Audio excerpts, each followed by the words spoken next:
The Chiefs are halfway through their training camp, and what do the 53-man scenarios look like? We're hitting them all today on Locked On Chiefs. From the land of the free and the home of the Chiefs, this is the Locked On Chiefs podcast.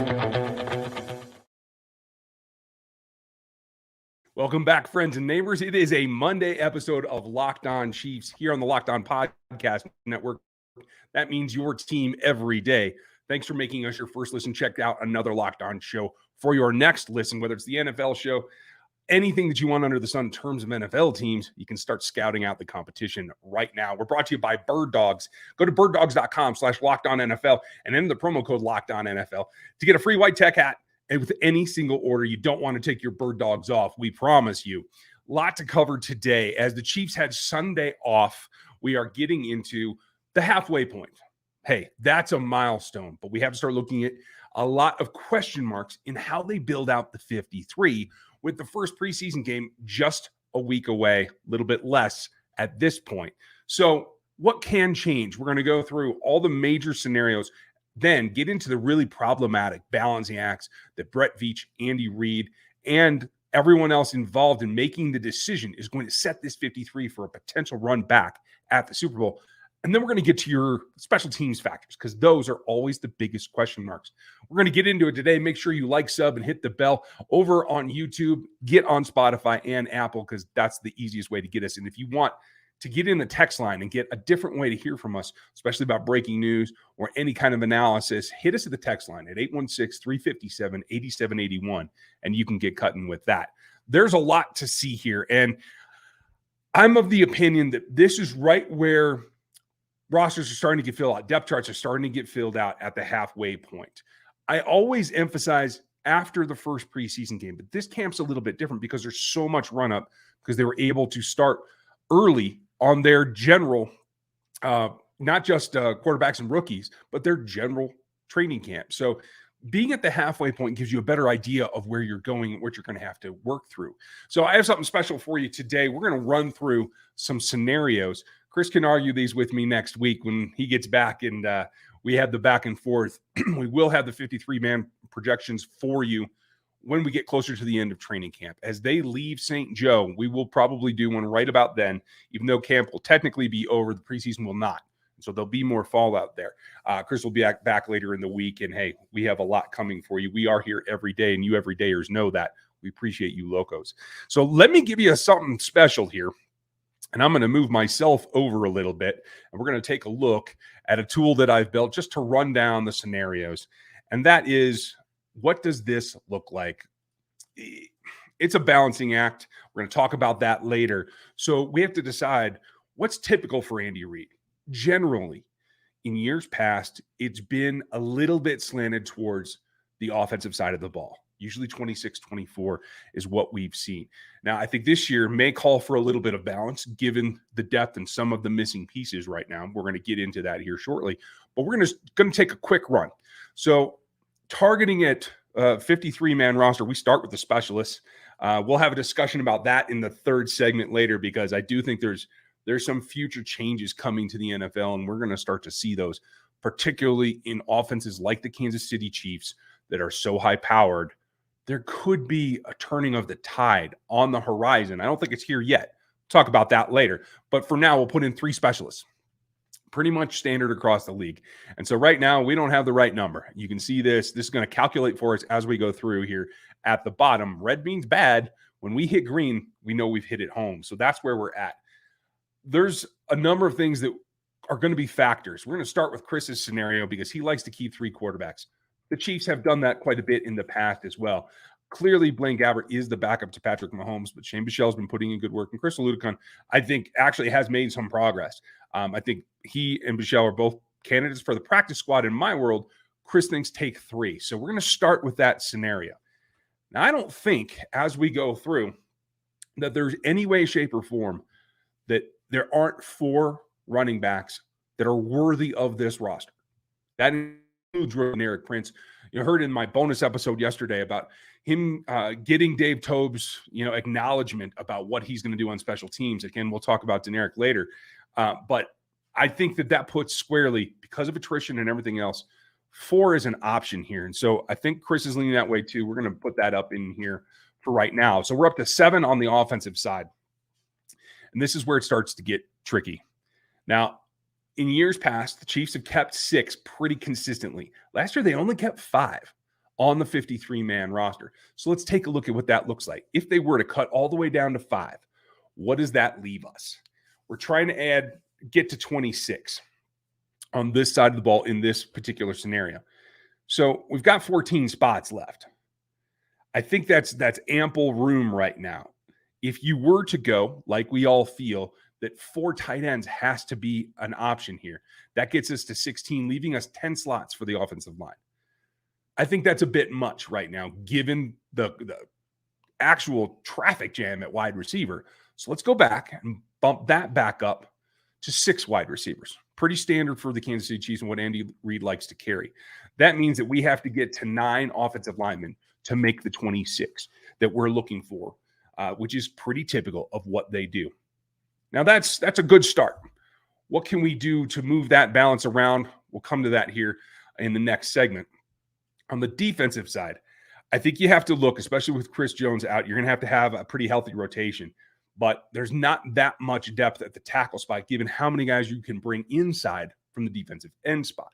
So we're going to leave 4 tackles on there for now. That means we're going to go 6 defensive ends, which brings us to getting to the linebacker group. Now, there are 4 linebackers that are going to play significant reps on here. Nick, Willie, Drew, and Leo. Heard from Leo the other day, and they're repping him out in a number of places. He and Willie coming off the edge a little bit. There's a lot to go around there. So there's certainly 4, but they have to have a backup for special teams and in case of emergency. Right now, it looks like that's Jack Cochran. Could be Cam Jones coming on. We'll see what happens, but 5 has to be the minimum, which leaves us that nice kind of balance point where you can keep 10 DBs. But right now, what does it have to be? Right now, it's got to be 5 and 5, because I do think that with the injuries and the special teams needs, they want to be a team that has 5 safeties. Deion Bush in particular, who just had a pick in practice the other day. And you can see here that we've gone over, because I'm looking for a 25 scenario. We'll talk about that coming up. But in this scenario, we'd have to back that off. And Deion Bush would not make this roster right now. That's problematic. If you're only going to keep 9 DBs to get us to that magic number 53, that creates a situation where you're not going to have the volume at defensive back unless you sacrifice somewhere else. So where could that come in? We're going to talk about those scenarios here coming up in just a minute. But first, got to get a message from our folks over at Bird Dogs. Bird Dogs make you look good, bottom line. Their stretch khaki shorts are designed to fit slimmer through the thigh and give the leg enough to give you that truly sculpted look. Bird Dog shorts do the exact same thing as Lululemon, but they fit way better. They fit better than regular shorts because they're not made of that stiff, restrictive cotton that has its own kind of shape that's trying to adapt. They're fixed. They issue with venting because they have this cloud knit fabric that makes every khaki feel like it stretches and gives you that fit, but gives you that ventilation too. They're used in an anti-stink sweat wicking fabric that keeps you cool and dry all day long. Go to birddogs.com/LockedOnNFL and use the promo code LockedOnNFL for a free Yeti-style tumbler when you get your order. That's birddogs.com/LockedOnNFL for a free tumbler with your code LockedOnNFL for what you want to get, and that is take away the Bird Dogs promise that we're looking for. You're going to dig them. We promise you. Now, I want to go back because we got to the magic number of 53 in a balanced roster, but getting that balance is tough. And I think I gave away the way that I'm leaning is I think 10 DBs are important on this roster this season. So I think we have to go make some adjustments to try to get there. What can we do? If we need to get 5 safeties onto this roster, which I do think is going to be a scenario, and if not 5 safeties, maybe you have to go 6 corners. It's going to require either cutting someone from the defensive edge group, which right now, with Menahue out and Chris Jones out, Karlaftis has to be the primary edge rusher. How do you supplement him? Can Mike Dana help him out there? Is it going to be one of the rookies? I think they both have some merit to playing outside, and that means you got to keep them both. So right now I'm leaning towards you have to have 10 defensive linemen too. So I'm actually of the thought the Chiefs have to have a balanced roster, this 53 going into this season, meaning 25 and 25. So we have to go back to the well on the offensive side of the ball. We've heard a couple of other scenarios, and we're going to talk about them here in a second. My first and easiest change here is that due to the fact that Patrick Mahomes does not miss many games, he guts through every injury he ever has, and Blaine Gabbert is a guy that doesn't have as much mileage on him as a guy who's been in the league as many years as he has. So you have to feel good about him being able to hold up should he have to hit the field for the Kansas City Chiefs. In my eyes, they only take 2 into the regular season at the quarterback position. I think that that's a reasonable change, and I think that that will actually help the long-term goals of this roster, because you might lose Shane Michel, but you have Alua Khan, and I think you if you have a practice squad quarterback, I think you're okay. Now, people will argue about that, and people want Shane Michel. Clearly, to this point, unless something miraculous happens, he's not beating out Blaine Gabbert, period. So it depends. Do you want to let him have a chance of getting claimed off of waivers and going elsewhere? Possibly. If not, you bring him right back to the practice squad, and you're right as rain, good to go in case of emergency. I think that's the smartest way to go right now, given what we've seen through training camp to this point. So that's how I would fix this issue. However, there is another issue, and that is there is a significant chance that this number is incorrect, and you have to have 7 wide receivers, because the talent pool there is just too dramatic to let go. There are 7 guys that have made their case for this roster. There are actually an 8th in Nico Remigio, who I think, because of his special teams prowess, we're going to talk about that in the next segment, I think that gets him over the hump too, in terms of he's not one of the other guys. He's one of the guys that's on the roster bubble in consideration for the roster in terms of what we've seen to this point. If you have to do that, how do you make up for it? Well, we already went through the scenario that I think you have to have the defensive end group well manned at 6, and you have to have 4 defensive tackles, because without Chris Jones, you have to be able to rotate in there. Yes, you can pull some guys down inside, but you have to have enough girth. And so, I mean, that's Derek Nottie, and it's Coburn, and it's Turk. The third would be Daniel Wise right now. And I think without Chris Jones in his pads, in camp, I think that's the way that they have to go. So you have to take it and bring balance back to the offensive side. Get down to 25 on offense. And there's really not much you can do other than if we take out one of the aforementioned 4 running backs, if the Chiefs only kept 3 tight ends, which I think there's 0% of, 0, because we've heard them speak about how much 13 personnel they want to use. They have to have a backup if they're going to be able to carry out that game plan. If you only had 3 tight ends on the roster, that means anytime you ran a play in 13 personnel with all 3 of them out there, any injury takes out half of your game plan of whatever you were going to do with that personnel group. So I don't think they can take that chance. That means there has to be 4 tight ends, which brings me to the fact that you probably have to cut down to 8 offensive linemen. And here's the reasoning. It's because the 8th offensive lineman, whoever that may be, could it be Kennard, could it be Prince Tegoanaga? We don't know. Whoever that person is more likely to get unclaimed through waivers and to the practice squad than Justin Ross is. And that's really what it comes down to. Whether you think it's Ross, Watson, James, or you think it's James, Watson, Ross, whatever you think, any 3 of those players, should they hit the waiver wire, they will be claimed. I don't think that that's much of a question. And I do think that they've all shown that they do belong on the roster. So I don't think you want to try to squeeze or sneak a practice squad player from the wide receiver group. I think it's more likely and safer to take it from the offensive line group, because right now you have your starting 5 and you have, I think, 3 solid backups. After that, it becomes a question. Juanita Morris will be the swing tackle. I truly believe that, and everything seems to be ticking in that direction. Nick Allegretti will be the swing interior player. No question about that in my mind either. Lucas Niang, you have a drastic investment in. So I feel like that's most likely to stick right now. That's where the Darian Kennard part comes in, because he is slimmed down. I haven't seen or heard of him taking any significant reps at tackle. I think 1 or 2. He's mostly been at guard, where I do think is his best position. I still believe that. But those are the guys that are kind of on that bubble where I think you could get both of them to the practice squad, Prince Tegoanaga and Darian Kennard. I think Lucas Niang is probably ahead of that and in the 8th offensive lineman position as we talk. So that's the way that you could rebalance it to achieve evenness across offense and defense. Keep yourself at the 53-man roster. But the wrinkle that always comes in is who's playing teams and who's doing it well. This is Dave Tobe's part of camp. He was in front of the media over the weekend, gave us some good insight, and we understand that these are the things that sometimes change games. It changed the Super Bowl when Sky Moore went back and took that punt return because there was literally no one else. If you missed the franchise, go check that out because he told you himself that's what was going on. So who can make that impact on special teams? Who's going to be the X factor? Let's get to that right after this. Football season is about to kick off, and FanDuel is giving you the chance to win all season long. Because right now, when you bet on a Super Bowl winner, you can get bonus bets every time they win during the regular season all season long. Just pick up the team that you want and think will win that Super Bowl, and you'll get bonus bets every single victory that they earn through the season and hopefully onto your Super Bowl. You can use the bonus bets on spread bets, player props, over-unders, and everything else that's in the line. So visit FanDuel.com/lockedon to get started with the bonus bets with America's #1 sportsbook. That's FanDuel.com/lockedon.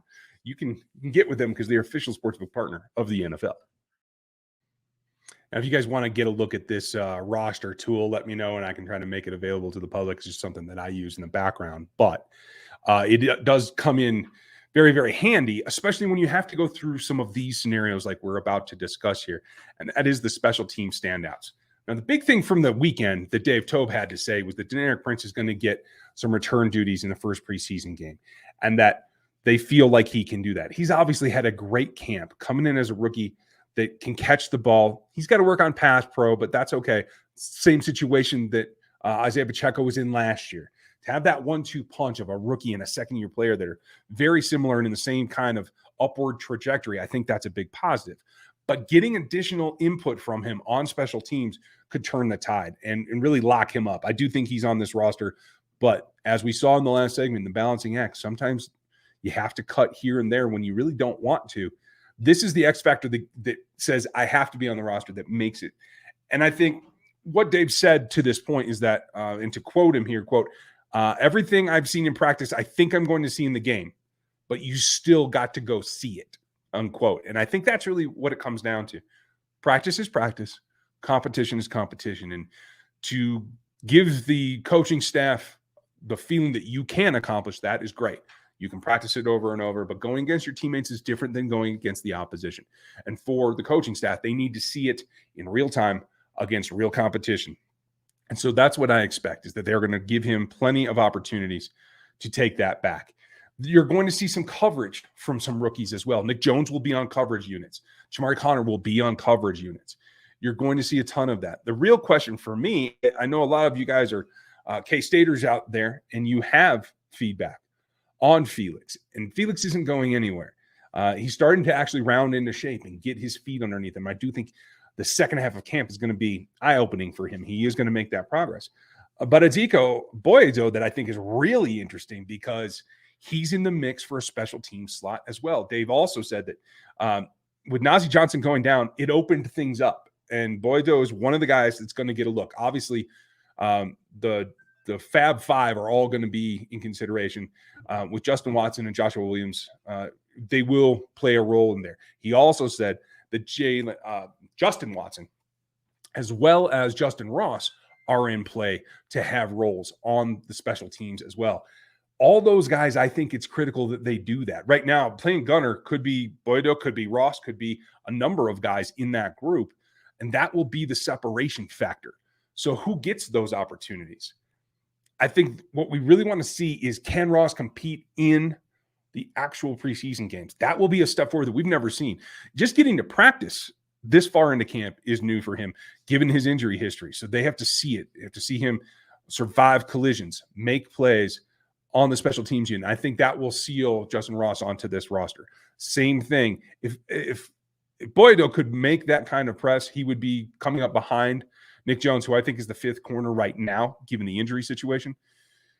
That might make things very, very interesting and a super tough decision for the Kansas City Chiefs leadership.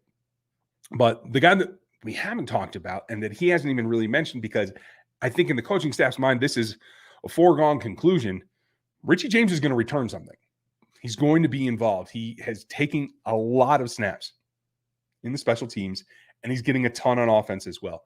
So I don't think this is much of a question for those who have been listening to the New York Giants tweeting in our ears and chirping it up. I don't think that Richie James in New York is a direct correlation to what he is here. I think he's grown. I think playing with Mahomes has changed some things. I think Richie James is a shoo-in for this roster, and I do think he will play a role in special teams as well. You have to have that. Now, the thing that I just want to circle back to real quickly, because people will ask why I didn't cover it, is because when you look at this, I think a lot of these conversations that we have to have are because of the quality of this roster. As that continues, I think two things have to be in consideration for the league as a whole, but particularly in Kansas City and given this offense that has the ability to move the ball so quickly where punting becomes a luxury. And I think in the future, there's a distinct possibility that either the NFL will expand rosters beyond 53 to account for specialists and possibly create a rule where the 53 is only for non-specialists, and then you always have your 3 specialists. That would give you, I think, a competitive advantage and a way to improve the quality of the product on the field. I also feel that the other option is teams may start to look at, can we get place kicking and punting from a single leg and take it down to a long snapper and a kicker, period, where there are a number of cross-training opportunities, kids coming up today, kids playing in college that can both place kick and punt, could be the wave of the future. Now, Tommy's excellent. Harrison is excellent. They have the specialists here in Kansas City that are elite. And so I don't think anything is going to happen anytime soon, certainly not this season. But I did want to point that out because magically, if the future, 5 years from now, if a contract situation comes up, whatever, and Tommy or Harrison is elsewhere, and you're down to 2, that gives you that extra spot that I think particularly Andy Reid and the continued evolution of the offense is going to be tempted to take advantage of. We're going to have to see. That's how I feel. And I know there are people around the league that feel like this is a distinct possibility in the future as well. So let me know what you think. Leave your comments down below. Make sure that you like, sub, and hit the bell on YouTube, and you are on the subscriptions on Spotify and Apple. I appreciate your time. It's been a fun Monday. We're going to ramp up here for a ball game coming at the end of this week. It's back to ball, and I in particular am ready. I know that you guys are as well. So make sure you hit another Locked On show for your next listen, and we'll be back with you tomorrow. We're going to take a look at what this actual lineup at tight end can look like. How are they going to evolve? What can they do with this particular group, depending on who they do keep on the 53? I want to say 54 already. We're going to expand on that and kind of dig a little bit deeper. And then Matt's going to be back with me on Wednesday. Of course, hopefully we'll be back by the end of the week. If not, we'll see him next Monday. Hope that you guys are having a good day. I very much appreciate you spending your time with me and us on this channel. And hit that text line if you want to get subbed. I appreciate your time. Have a